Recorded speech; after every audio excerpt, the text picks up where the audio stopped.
सोचो एक ऐसा आइलैंड जहां सिर्फ और सिर्फ लड़कियां रहती हो, एक भी मर्द नहीं, और अचानक तुम उस आइलैंड पर पहुंच जाते हो, जिसके बाद तो उस आइलैंड की सारी लड़कियां तुम्हारे पीछे पड़ जाती हैं तुम्हारा स्वाद चखने के लिए। ऐसे में क्या तुम उन प्यासी लड़कियों से बचकर भागना चाहोगे या फिर वहीं रहकर जिंदगी के मजे लेना चाहोगे? सब कुछ उस दिन शुरू हुआ जब सुजू नाम की एक लड़की मछलियां पकड़ रही थी, लेकिन उसके कांटे में मछली की जगह एक लड़का फंस गया। वो घबरा गई और उसने तुरंत सीपीआर देने लगी, पर पता नहीं क्यों पहली बार किसी लड़की से होंठ मिलकर इकिडो का दिमाग थोड़ा फ्राई हो गया। फिर सुजू उसे उठाकर अपनी दादी के पास ले गई, जो तुरंत नर्सिंग मोड में आ गई और उसकी देखभाल करने लगी। तभी पास की सारी लड़कियां, जो बिल्कुल पड़ोसियों की तरह सुजू के घर पर इकट्ठा हो गईं, ये जानने के लिए कि ये कौन अजीबोगरीब बंदा है, क्योंकि उन सब ने कभी असली आदमी नहीं देखा था। सुजू ने उसके सीने पर उंगली रखी और पूछा, इतना चपटा क्यों है ये, जैसे उसके पिछवाड़े जैसा? तभी दादी ने धमाका किया कि वो लड़का है, और बस वहाँ सबका दिमाग घूम गया। पता चला कि उस पूरे टापू पर सिर्फ लड़कियां ही रहती थी और किसी ने कभी किसी लड़के को देखा तक नहीं था। जब इकिडो होश में आया तो वो बहुत खुश हुआ कि शायद वो वापस जापान आ गया, पर दादी ने एक और ट्विस्ट फेंका। ये लोग जापानी तो थे, पर ये टापू कहाँ है किसी को पता नहीं। लड़कियां कई सालों से यहाँ फंसी हुई थीं और बस मदद की उम्मीद कर रही थी। फिर सुजू ने उसे नहाने को कहा। लड़का अभी अपनी कमीज उतार ही रहा था कि सुजू आ गई और बोली, मुझको भी साथ नहाना है। और ये सुनते ही इकिडो चौंक गया। फिर अचानक आन नाम की एक और लड़की आ गई और इस ड्रामे में शामिल हो गई। लड़के का दिमाग कुछ ज्यादा ही गर्म हो गया और वो बेहोश हो गया। कुछ ही देर में पूरे टापू की प्यासी लड़कियां उसे ऐसे दौड़ा रही थीं जैसे कोई लिमिटेड एडिशन प्लेस्टेशन 5 हो। सबको उसका हथियार चाहिए था और इकिडो अपनी जिंदगी बचाने के लिए दौड़ता रहा जैसे उसके आने वाले बच्चे उसी पर निर्भर हो। उसने चिल्लाकर पूछा, भगवान की कसम मैं क्यों दौड़ रहा हूँ, जैसे कोई इनाम हूँ? दादी ने बड़े सुकून से बताया कि वो इस दशक में पहला और अकेला मर्द है इस टापू पर। इकिडो बिल्कुल चौंक गया। अब उसने लड़कियों को भाव देने की बजाय उसने अपने अंदर का सिग्मा मेल एक्टिवेट किया और एक नाव बनाने लगा, ये कहते हुए कि वो इन प्यासी लड़कियों से दूर भाग जाएगा। तब लड़कियां उसे रोकने तक की कोशिश नहीं करती, जैसे कि उन्हें पता हो आगे क्या होने वाला है। इकिडो सभी को बाय बाय बोलकर वहां से जाने लगता है, पर फिर एक तूफान आता है जो उसे वापस उन लड़कियों के पास फेंक देता है। फिर दादी सामने आई और बोली कि यहाँ से जाना लगभग नामुमकिन है। तब इकिडो को अपने पापा की बातें याद आने लगी, जो उसे कहा करते थे कि तुम जिंदगी में कुछ नहीं कर सकते, हमेशा बेकार के बेकार ही रहोगे। इतना याद आते ही इकिडो ठान लेता है कि वो अपने पापा को गलत साबित करेगा। इकिडो ने बार बार वहां से भागने की कोशिश की, लेकिन हर बार नाकाम रहा। फिर उसने व्हर्लपूल के पैटर्न को समझकर एक धांसू योजना बनाई, पर जैसे ही उसने उसे टेस्ट करना चाहा, तभी अचानक एक बड़ा डॉल्फिन आया और उसे सीधे समंदर में फेंक दिया। सुजू ने तुरंत कूद के उसे बचा लिया। उसने उसे पानी से बाहर खींचा और बताया कि वो डॉल्फिन असल में उसे उस मेगा व्हर्लपूल से बचा रहा था, जो सीधे मौत के पास ले जाता है। उस नजदीकी मौत की घटना के बाद सुजू ने मुस्कुराकर कहा, स्वागत है इकिडो, अब से तुम्हारा नया घर है ये टापू। इसके बाद सुजू ने अपना पूरा नेशनल जियोग्राफिक मोड ऑन कर दिया और बताने लगी कि कभी इस टापू पर मर्द भी रहा करते थे, लेकिन फिर 100 साल में एक बार आने वाला भयंकर सुनामी आया और सब मर्दों को थैनोस की तरह स्नैप करके गायब कर दिया। ये सुनकर इकिडो के दिमाग में बल्ब जल गया कि शायद अगला सुनामी उसे इस टापू से निकलने में मदद कर सकता है, पर सुजू ने तुरंत उसका सपना तोड़ दिया और बोली, ज्यादा मत उछल, अगला सुनामी अभी लगभग 107 साल बाद आएगा। उस रात जब इकिडो दिन भर की टेंशन के बाद सोने की तैयारी कर रहा था, तभी हालात और खराब हो गए। अचानक पूरे टापू की महिलाएं एक साथ उसके कमरे में घुस आईं। हर एक औरत इकिडो पर अपना हक जताने लगी। बेचारा इकिडो डर के मारे पसीना पसीना हो गया। तभी गांव की बुढ़िया दादी आई और बोली कि लड़कियों की अंदरूनी इच्छाएं जाग गई हैं और अब उनके गुफा के दरवाजे खुल चुके हैं, इसलिए सब चाहती हैं कि इकिडो अपनी धार से उनके गुफा में थोड़ा पानी डाल दे। मगर प्लेजर अपोकलिप्स रोकने के लिए दादी ने अपनी पुरानी बुद्धि लगाई और बोली, कल एक हाइड एंड सीक की जंग होगी। जो लड़की इकिडो को सबसे पहले ढूंढ लेगी वही जीतेगी और उसे मिलेगा इकिडो का हथियार। अगली सुबह मुकाबला शुरू हुआ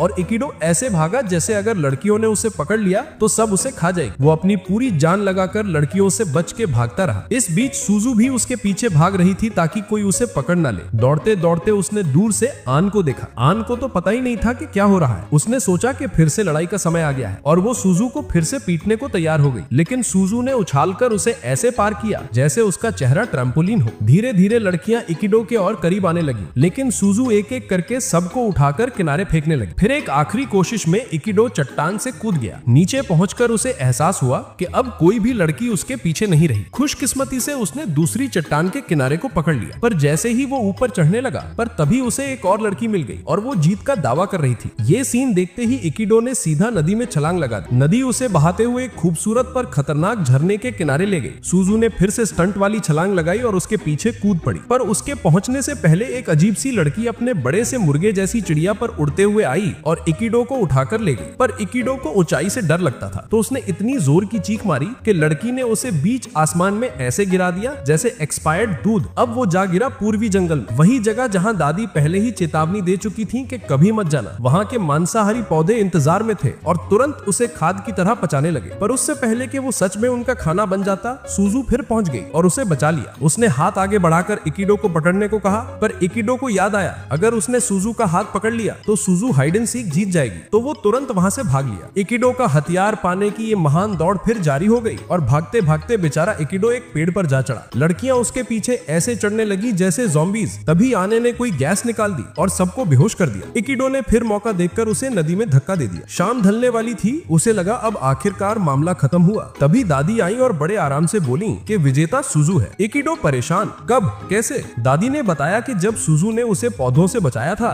तब इकिडो ने गलती से उसके ऑरेंज को छू लिया था, बस इसी से वो जीत गई। पर सुजू ने जीत ठुकरा दी, बोली वो कंगला है और छोटा भी है और मैं उसे मजबूर नहीं करूंगी। मैं इंतजार करूंगी कि वो खुद किस लड़की को पसंद करता है। अगले दिन इकिडो अपने स्कूल बैग में अपना सामान ढूंढ रहा था और सुजू को एक चमकदार डिब्बा मिला। उसने सोचा कि शायद ये कोई मैजिक बॉक्स है, पर ये तो उसका एकदम लो क्वालिटी एंड्रॉइड फोन निकला। उसने उसे खूबसूरत कहा और इकिडो दंग। भाई को आखिर समझ आया कि वो एक ऐसे टापू पर फंस गया है जहां लोग अभी भी आग को पूजते हैं और पावर बैंक को भूत प्रेत समझ लेते हैं। कुछ देर बाद सुजू पानी लेने खड़ी हुई तो इकिडो अपनी ओवर कॉन्फिडेंट जेंटलमैन वाली एक्टिंग में बोला, मैं मदद कर देता हूँ। उसे पता नहीं था कि अभी उसकी जिंदगी का सबसे बड़ा एल मिलने वाला है। भाई 2 बाल्टी उठाते ही ऐसे कांपने लगा जैसे सर्दियों में कंबल के अंदर बैठा सिंगल लड़का। दूसरी तरफ सुजू ने अपनी बाल्टी ऐसे उठा ली जैसे पेट में रहते ही पुशअप्स की प्रैक्टिस की हो। इकिडो ने इज्जत बचाने के लिए बड़बड़ाना शुरू कर दिया कि बहुत भारी है, लेकिन उसकी बची खुची इज्जत भी खत्म हो गई जब रेन आराम से एक मेगा बाल्टी लेकर ऐसे निकल गई जैसे ये रोज की बात हो। उसकी मर्दानगी जमीन में 6 फीट नीचे गड़ चुकी थी, फिर भी उसने बहादुरी दिखाने की कोशिश की और पानी लेकर दौड़ लगा, लेकिन कुछ ही दूर जाकर धम से गिर पड़ा। लड़कियां बोली ये तो बहुत नरम है। तभी रेन की बहन मकोटो आई, पूरी साइड कैरेक्टर एनर्जी लेकर, जिसकी किसी को जरूरत भी नहीं थी। इकिडो ने थोड़ा चार्म दिखाने की कोशिश की, पर सुजू ने उसके सपने तोड़ दिए और बोली, मकोटो तुम्हारी तरफ दूसरी बार भी नहीं देखेगी, भले ही तुम आग पर जल रहे हो। इसके बाद दोनों ने दिन के बाकी काम शुरू किए और जैसे इकिडो सोच रहा था कि इससे बुरा क्या होगा, तभी दोनों खेत पर पहुंच गए। आलू निकालने का काम था। इकिडो बोला, मेरे पास सुपर पावर है, मैं एक उंगली से पूरे खेत के आलू खोदकर निकाल दूंगा। लेकिन हकीकत ने उसकी कमर तोड़ दी, वो एक भी आलू नहीं निकाल पाया। अब सुजू की बारी थी, पर दोनों ने मिलकर बड़ी मुश्किल से एक ऐसा आलू निकाला जो साइज में बहुत बड़ा था। ये देखकर इकिडो को समझ आया कि इस टापू पर सब कुछ स्टीरॉइड्स पर चलता है। फिर वे दूसरे फार्म स्पॉट पर गए जहाँ बड़े बड़े मशरूम उगे थे। सुजू ने जाकर एक मशरूम ऐसे तोड़ लिया जैसे वो पत्ते जैसा हल्का हो। इसे देखकर इकिडो ने सोचा,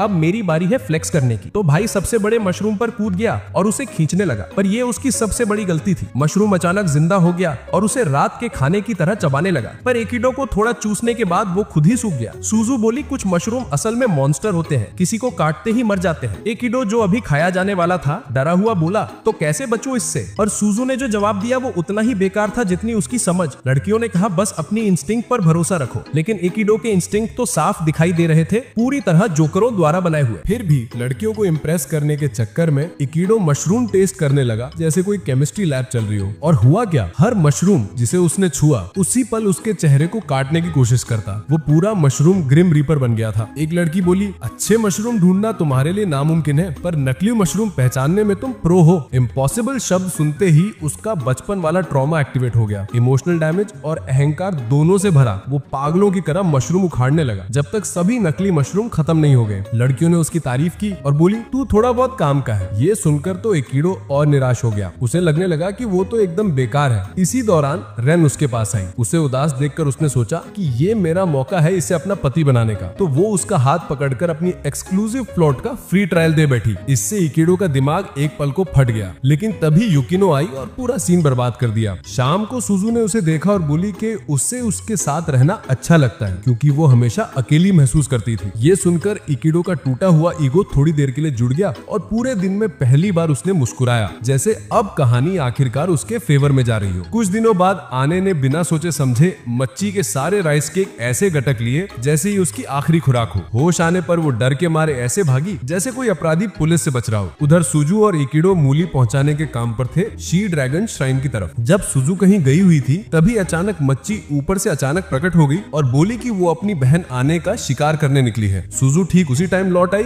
और उसने सुन लिया कि मच्ची 20 राइस केक देने को तैयार है, बस कोई उसकी बहन को पकड़कर दे दे। और क्योंकि सुजू तो पूरी की पूरी राइस केक की दीवानी है, उसने बिना एक सेकंड सोचे डील मान ली और बिजली की स्पीड से जंगल में घुस गई। वहां उसने जाल लगाना शुरू किया, जबकि इकिडो उसके पास खड़ा इतना कंफ्यूज था जैसे मैथ की क्लास चल रही हो। जाल तैयार होने के बाद सुजू पास की चट्टान पर चढ़ी और चिल्लाई कि आने की छाती तो ऐसे दिखती है जैसे खराब सड़ा हुआ ऑरेंज। बस ये सुनते ही आने प्रकट हो गई, यानी सुजू की बुराई करने वाली जादुई तरकीब 100% काम कर गई। लेकिन पकड़ने से पहले ही आने अपने म्यूटेंट पंछी पर बैठकर ऐसे भागी जैसे एस्केप आर्टिस्ट को भी शर्म आ जाए, और साथ में बेचारा इकिडो भी लटक गया। जैसे ही दोनों को लगा कि उनका पीछा छूट गया है, सुजू फिर सामने प्रकट हो गई पूरे शिकारी मोड में। आने ने तुरंत रिश्वत बढ़ाई, 30 राइस केक दूंगी, बस मच्छी की सबसे गंदी कमजोरी ढूंढकर ला दे। ये सुनते ही सुजू फिर बिक गई और पूरे आइलैंड में पूछताछ करने निकल पड़ी, लेकिन उसकी जासूसी स्किल्स पूरी तरह फेल। बाद में जब वो आने को रिपोर्ट दे रही थी तो आने मच्छी को ऐसे रोस्ट करने लगी जैसे कोई पुराने यूट्यूबर का रोस्ट वीडियो चल रहा हो। वो बोली, मच्छी तो बूढ़ी अकेली सूखी हक जैसी है, वो तो डरपोक बिजुके से भी फ्लर्ट नहीं कर सकती। ये सब सुनते ही मच्छी इमोशनल हो गई। ये देखकर आने ने डबल डोज में बुराई शुरू कर दी, लेकिन जीत ज्यादा देर ना चली क्योंकि मच्छी का दिमाग हिल गया। उसने अपना डार्क मैजिक चालू करके आने की ऐसी पिटाई की कि जिंदगी भर याद रखेगी। बाद में जब सुजू और इकिडो घर लौट रहे थे तो सुजू अचानक अपनी टांगों से उलझकर एक पवित्र ओजिजो मूर्ति तोड़ बैठी। वो घबरा गई क्योंकि माना जाता था कि उसमें कोई दानवी आत्मा रहती है। इकिडो बोला, मैं सिर्फ साइंस पर विश्वास करता हूँ। दोनों मिलकर मूर्ति के टुकड़े जोड़कर उसे जैसे तैसे ठीक कर देता है और सुजू को बोलता है, शांत हो जा, कुछ नहीं होगा। लेकिन जैसे ही वो दूर गए, मूर्ति की आंखें चमक उठी और ये उनको पता भी न चला। उस पल से सुजू यकीन कर बैठी कि वो दानवी आत्मा अब उसकी जान के पीछे पड़ गई है। डर के मारे उसकी नींद चैन सब गायब, और क्योंकि आने जैसी शरारती लड़की मौके कभी छोड़ती नहीं, उसने सोचा कि ये तो परफेक्ट मौका है सुजू को डराकर मजा लेने का। लेकिन जैसे ही वो अपनी प्रैंक मुहिम शुरू करने वाली थी, असली आत्मा सामने आ गई। आने की हालत ऐसी हुई कि डर के मारे वो सीधा बेहोश होकर गिर पड़ी। इकिडो ने उसकी मौत जैसी चीख सुनी और बाहर दौड़कर आया, जहां उसने उसे जमीन पर पड़ा पाया। आने कुछ बड़बड़ा रही थी, भूत प्रेत डरावनी बातें, लेकिन इकिडो ने इसे रात में सोने से पहले वाली कहानी समझकर इग्नोर कर दिया। वापस अंदर आया तो देखा कि सुजू को एक तैरता हुआ खिलौना जैसा राक्षस बंधक बना रहा है। फिर भी इकिडो बिना डरे शांत खड़ा रहा। भूत ने पूरा फाइनल बॉस मोड एक्टिवेट कर दिया, लेकिन इकिडो ने एक ही पंच में उसका मैच खत्म कर दिया, पूरा साइटामा स्टाइल। फिर उसने उस डरावने खिलौने के सिर पे थपकी देकर कहा, तू अकेला है ना, ठीक है, मैं सबको बोल दूंगा कि तू भूत नहीं है। वो आत्मा शांति से चली गई और फिर भी इकिडो ने मानने से इनकार कर दिया कि वो कोई भूत था, भले ही वो उसी के सामने गायब हो गया था। कुछ हफ्तों बाद यूकिनो अपने जैम शॉप में घुसी तो देखा कि एक मोटा सा कोको कलर का फर वाला जानवर कुमा उसका सारा जली ऐसे चाट रहा था जैसे वो 40 साल का भूखा हो। वो चिल्लाई, तू पूरी मिठाई खाने वाला पेटू भालू, बिल्कुल सुजू की तरह। ये सुनते ही कुमा वहां से गायब हो गया। अब यूकिनो पागलों की तरह उसे ढूंढना शुरू कर दी और फिर गुस्से में आकर इकिडो और सुसु को ढूंढने का काम सौंप दिया। कुमा को ढूंढने के लिए सबने 2 सर्च स्क्वाड बना ली। यूकिनो ने इकिडो को जबरदस्ती अपने ग्रुप में खींच लिया, जबकि सुजू ने अपने साथ पूरे बूटलेग जंगली जानवर जोड़ लिए, मानो वो किसी डिस्काउंट एनिमल प्लेनेट की होस्ट हो। जंगल में घुसते ही यूकिनो और इकिडो को जमीन पर कुछ मोटे मोटे पैरों के निशान दिखे, बिल्कुल कुमा के पैरों की तरह। दोनों को लगा कि वो सही रास्ते पर हैं, लेकिन निशान फॉलो करते करते वो एक और ओवरसाइज बेर के सामने पहुंच गए, जो कुमा का फोटोकॉपी लगता था, बस 10% ज्यादा भूखा। उधर दूसरी तरफ सुजू और उसका नॉक ऑफ एनिमल स्क्वाड जंगल में भटक रही थी। तभी आने ने ऐसी एंट्री मारी जैसे पूरा जंगल उसके बाप की जागीर हो। वो उछल कूद करते हुए सुजू से पंगा लेने लगी, लेकिन सुजू के साथ चल रहे एक जानवर ने उसे पकड़कर पेड़ में दे मारा और वो आपस ऐसे चल पड़ा जैसे कुछ हुआ ही ना हो। इधर यूकिनो वाली टीम में इकिडो ने कुमा की स्केच निकाली और रैंडम जानवरों से पूछने लगा कि उन्होंने उसे देखा है क्या। ज्यादातर जानवरों ने उसे बेवकूफी के लिए पीट दिया, लेकिन एक क्रीचर ने बिना मारधाड़ रास्ता बता दिया। डायरेक्शंस फॉलो करते करते वो एक सस्पिशियस वुडन पुल तक पहुंचे। इकिडो कांप रहा था, लेकिन उसकी पीनट ब्रेन पार्टनर बिना सोचे दौड़ पड़ी। आधे रास्ते पुल टूट गया और मैडम नीचे गिरने लगी। इकिडो ने हीरो बनते उसे पकड़ तो लिया, लेकिन पूरा पुल ही टूटकर गिर पड़ा। तभी कुमा कहीं से प्रकट हुआ और दोनों को बचाकर झूलते हुए जमीन पर गिरा दिया। सब चौंक गए क्योंकि पता चला कि कुमा भी उन्हें ढूंढ रहा था। उसे लगा था कि यूकिनो खो गई और वो उसे रेस्क्यू करने आया है। कुछ दिन बाद इकिडो ने अचानक एक लकड़ी उठाई और सैमुराई बनने की प्रैक्टिस करने लगा। सुजू ने पूछा कि वो अचानक सैमुराई जैक क्यों बन रहा है, तो उसने प्राउडली कहा, मर्दों का फर्ज होता है औरतों की रक्षा करना। सुजू ने उसे ऐसे घूरा जैसे वो ग्रीक बोल रहा हो और बोली, हमारी दुनिया में लड़कियों को प्रोटेक्शन नहीं चाहिए। फिर दोनों सामान उठाने लगे। इकिडो ने सोचा था आज अपना अल्फा स्ट्रेंथ दिखाएगा, लेकिन बेचारे से एक लोड भी ठीक से उठाया नहीं गया, जबकि सुजू 3 बोरी ऐसे उठा रही थी जैसे सब्जी ले जा रही हो। तभी अचानक जमीन हिलने लगी, अर्थक्वेक, और इस बार मजबूत सुजू डर के मारे इकिडो से चिपट गई, जबकि इकिडो खुद वेल की तरह कंफ्यूज खड़ा था। बाद में नहाने का टाइम आया तो पता चला कि हॉट स्प्रिंग की पाइप पाइप टूटी होने के कारण पानी सूख चुका था। तो सारी लड़कियों ने मिलकर एक बड़ा बैरल लिया, नीचे आग लगाई और उसे देसी सौना बना दिया। नहा के सब टेंशन में बैठ गईं। बिना नहाए हम कैसे जिएंगी। यहीं इकिडो ने अपनी बिग ब्रेन वाली बात मारी। रोज नहाना जरूरी नहीं होता, गीला टॉवल ही काफी है। लड़कियों ने उसे ऐसे देखा जैसे ग्लोबल वार्मिंग का असली कारण वही हो और बोली इसी माइंडसेट की वजह से शहर में कोई लड़की तुमसे बात नहीं करती। रात होते होते इकिडो को आइडिया आया, अगर वो टूटी प्लम्बिंग ठीक कर दे तो लड़कियां उसे रोस्ट करना बंद कर देंगी। अगली सुबह वो हॉट स्प्रिंग सिस्टम ठीक करने दौड़ पड़ा, लेकिन लड़कियां जिन्हें डर था कि वो और नुकसान न कर दे उसके पीछे पीछे चल दी। सबने मिलकर देखा कि हॉट स्प्रिंग पूरी तरह जाम हो चुकी है और बिना दिमाग लगाए इकिडो और Suju suspiciously deep spring well में कूद गए ताकि ब्लॉकेज हटाया जा सके। जैसे ही दोनों नीचे उतरकर काम शुरू ही कर रहे थे, मदर नेचर ने फिर से अर्थक्वेक ला दिया। पूरा इलाका टूटकर धंस गया और दोनों अंडरग्राउंड स्प्रिंग के अंदर और गहराई में समा गए। बाहर निकलने की कोशिश में इकिडो ने देखा कि एक पतली दरार से हल्की हवा आ रही है, मतलब वहीं कहीं एग्जिट था, लेकिन जगह इतनी ऊंची थी कि वहां चढ़ पाना इम्पॉसिबल था। यहीं इकिडो का दिमाग फिर से चला। उसने सोचा अगर वो स्प्रिंग के पानी के सोर्स को मुक्के मारे तो पानी का प्रेशर उन्हें ऊपर उछाल देगा। जाहिर सी बात है ये बेवकूफी वाला आइडिया था, लेकिन वही तो इकिडो की स्पेशलिटी है। ऊपर से बोनस में एक रेड आइड वाटर डीमन भी गुफा में प्रकट हो गया, पर हमारे दोनों लव बर्ड्स अपनी जान बचाने में इतने व्यस्त थे कि ध्यान ही नहीं दिया। कई मुक्के मारने के बाद इकिडो का आइडिया सच में काम कर गया। स्प्रिंग एक गैस की तरह फट गया और दोनों को वेट नूडल्स की तरह हवा में उछाल दिया और इस तरह वो वाटर डीमन से भी बच गए। जमीन पर लौटते ही गांव वाले खुशी से झूमने लगे क्योंकि उनका पानी का संकट खत्म हो गया था। सुजू ने कंफ्यूज लेकिन सच्चे अंदाज में इकिडो को मर्द कहकर धन्यवाद दिया। हालांकि उसे आज तक पता नहीं कि मर्द होने का मतलब क्या होता है। कुछ दिन बाद जब इकिडो कुछ भी काम नहीं कर रहा था तो सुजू उसे साउदर्न फॉरेस्ट की तरफ घसीट ले गई ताकि वो अपने लेजेंडरी मास्टर से मिलवा सके, जो कि ईस्ट का लॉर्ड भी था। रास्ते भर सुजू उसे ऐसे हाइप कर रही थी जैसे कोई एंशिएंट मार्शल आर्ट्स गॉड मिलने वाला हो, लेकिन इकिडो के सारे सपने टूट गए जब उसने उस लेजेंडरी मास्टर को पहली बार देखा। एक मोटा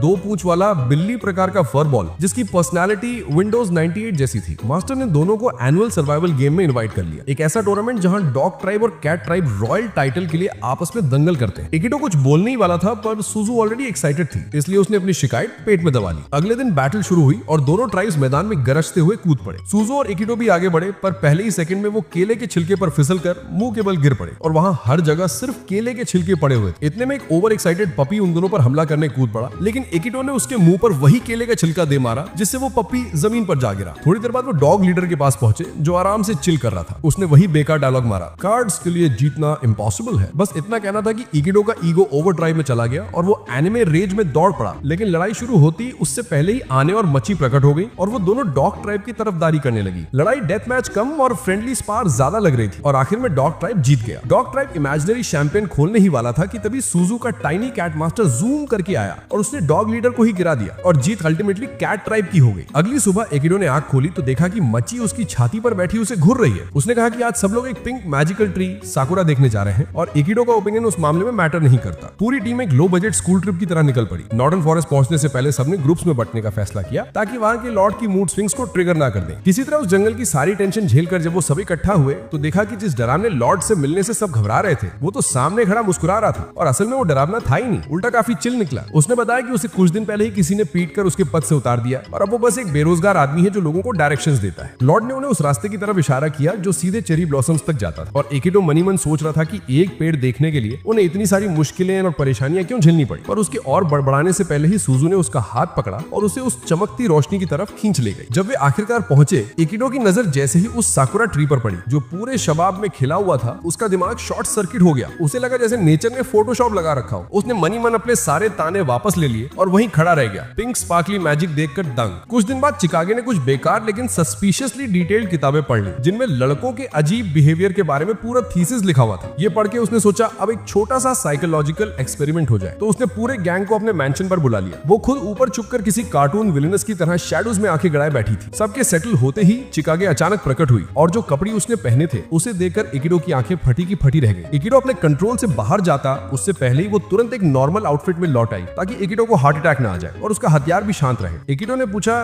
तुमने ये सर्कस वाला कॉस्ट्यूम पहना क्यों था? चिकागे बोले कि उसने अपनी कर्स्ड किताबों में पढ़ा था कि लड़कों को ऐसी ड्रेस वाली लड़कियां पसंद होती हैं। बस उसे अंदाजा नहीं था कि इकिडो इतनी जल्दी अपना आपा खो देगा। जब उसने पूछा कि ये गंदी किताबें उसे मिली कहां, तो चिकागे ने कहा कि समुद्र कभी कभी अजीब चीजें उगल देता है। फिर वो सबको अपने कलेक्शन रूम में ले गई जहां इंसानों की बनाई हुई चीजें पड़ी। चिकागे ने इकिडो से कहा कि उसे उसकी मदद चाहिए, पर उसने कहा कि ये सब बेकार है क्योंकि इन सबको चलने के लिए बिजली चाहिए जो इस आइलैंड पर ऑब्वियसली एग्जिस्ट ही नहीं करती है। जब वे लोग डिनर बनाने के लिए निकलने वाले थे, चिकागे ने यूनो रिवर्स कार्ड खेल दिया। उसने कहा कि वो चाहती है कि कि आज सब लोग उसके पास ही रुके और उसने सूजू को राइस केक्स ऑफर करके उसे तुरंत मना भी लिया। डिनर आया तो किसी को समझ नहीं आ रहा खाना है या कोरोना वायरस कल्चर। हर डिश इतनी बेकार थी कि लगता था हेल्थ मिनिस्ट्री ने इन पर बैन लगा रखा होगा। इकिडो ने डरते डरते खाया, डर इस बात का कि कहीं वो रातों रात ज़ॉम्बी ना बन जाए। बाद में लड़कियां नहाने चले गई। उनके निकलने के बाद इकिडो भी बात लेने गया और उसे क्या पता था कि चिकागे वहीं छुपी उसकी शावर परफॉर्मेंस देखने का इंतजार कर रही थी। जैसे वो घुसा, चिकागे चुपके से पानी में कूद गई और अंडर वाटर मोड में उसकी टूल की पूरी HD लाइव स्ट्रीम देख ली। इस दृश्य को देखकर वो खुद पूरी तरह लाल पड़ गई और एम्बैरस होकर पानी में दुबक गई।